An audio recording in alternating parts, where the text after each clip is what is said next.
Hi, hello guys, welcome back to Insight with the Pape Master. So while doing the research on why onion and garlic is forbidden in Hinduism, I came across a lot of information on garlic and onions and realized that it's not just spiritually based. There is a lot more to be discovered on why onion and garlic is not so many people's favorite. So generally we know that onion and garlic have very many healing properties, including blood cleansing. They act as antibacterial, antifungal, and it's also medicine for treating diseases such as diabetes, cholesterol levels, and also high blood pressure. However, I want us to look at how culturally and also scientifically onion and garlic is not recommended. And there are very many interesting things that I found out, and I thought maybe let me just share with you. So to begin with, we'll begin with the Greek culture. So according to the Greek culture, women in marriage, or maybe if you had a partner and you wanted to keep your partner away from you, then the easiest way was to use garlic and onion because the bad smell itself would keep them away from you. And also there is a certain physicist in the Greek culture that was called Hippocrates, something of the sort. He had a rule that when you consume onion and garlic, it brings in a warm sensation of the heart, and therefore it increases anxiety, it increases agitation, aggressiveness, it causes irritations and also provocations in your head. And also if you have any body pains, then if you take onions and garlic, then the pain gets accelerated. That is according to the Greek culture. And then we also have the Romans. So what do the Romans have to say about onions and garlic? So according to the Roman culture, they had someone called Pompey. So according to Pompey, he said that when vegetable vendors came together, those who sold onion and garlic were regarded as outcasts, meaning that the others would group together, but because you're selling onion or garlic, then you put aside. That tells you just how onion and garlic wasn't that much recommended. And then they also had a culture whereby they tried to live in such a way that they created equality, and so whatever food was left over by the rich aristocratic men, the leftovers were then taken and distributed to the poor. So it was discovered that much of the food that was left over was actually onion and garlic, and that is what was distributed to the poor people, including also mushroom. So the three: onion, garlic, and mushroom. So that just tells you how they disregarded onion and garlic. So the other thing is according to the British culture. So when you look at the British, the poet Shakespeare, he had a certain, do I call it a play? Midsummer's Night's Sleep. They had a character that said, please don't consume onion and garlic because we are supposed to speak sweet words with sweet breath. So that is according to a certain character in Shakespeare's Midsummer's Night's Sleep. Perhaps you can check it out and tell us who that character was and why exactly he had to say that. And also we have another poet called Percy Shelley.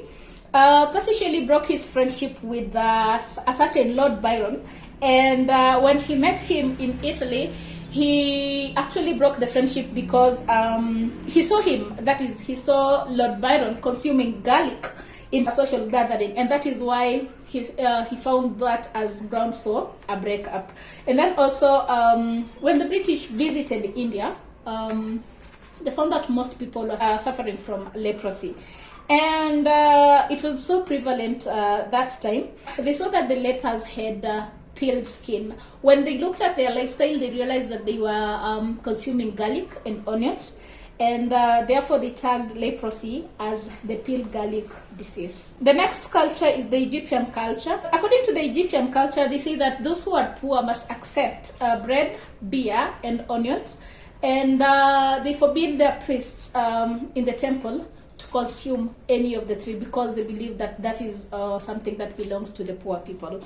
And then let's look at the Turkish culture. They have a mythological legend whereby they say that Satan was sent out of heaven, or rather he was ousted out of heaven, and when he stepped, wherever he stepped, he stepped with his left foot, and the left foot gave birth to garlic. And then when he stepped on the right foot, that is what gave birth to onions. And so onion and garlic came from the feet of Satan, and that is why, according to the Turkish people, the consumption is not encouraged. And then the other one is according to Buddhism. This is a bit religious. According to Buddhism, if you want to live a celibate life, then you should not consume onions and garlic, because they trickle in the aggression of lust in the heart. So meaning that if you consume garlic, then you become lustful. And maybe something just to note is that according to the real classic traditional cultures, most of the Buddhist restaurants until today, they don't even offer onion and garlic to the customers. The other one is scientifically. So we had a sexologist called Robert Robinson, and that is in the United States. So Robert Robinson had a presentation and he was looking at the effects of onion and garlic. According to him, he felt that, or rather he discovered that onion and garlic, they do induce or rather provoke lusty sexual indulgence among consumers. And so he classifies the two, that is onion and garlic, as libido enhancers. And so if you want to have a great sexual urge, then consume onion and garlic. How true is that? Okay, and then the other scientific reasoning is in 1996, that is March, and the region is Seattle, Washington, that is still in the US. There was an exhibition conference, and we had another physicist. His name was Dr. Bob Beck, and he also was looking at the effects of onion and garlic to human cognition. And according to his presentation, he described that having onion and garlic caused what he called neuropsychotic imbalance. This is just the imbalance between the left and the right parts of the brain. And he even gives an instance that there was a pilot test whereby, according to the test, if you're a pilot and you're to go on, do I call it a journey?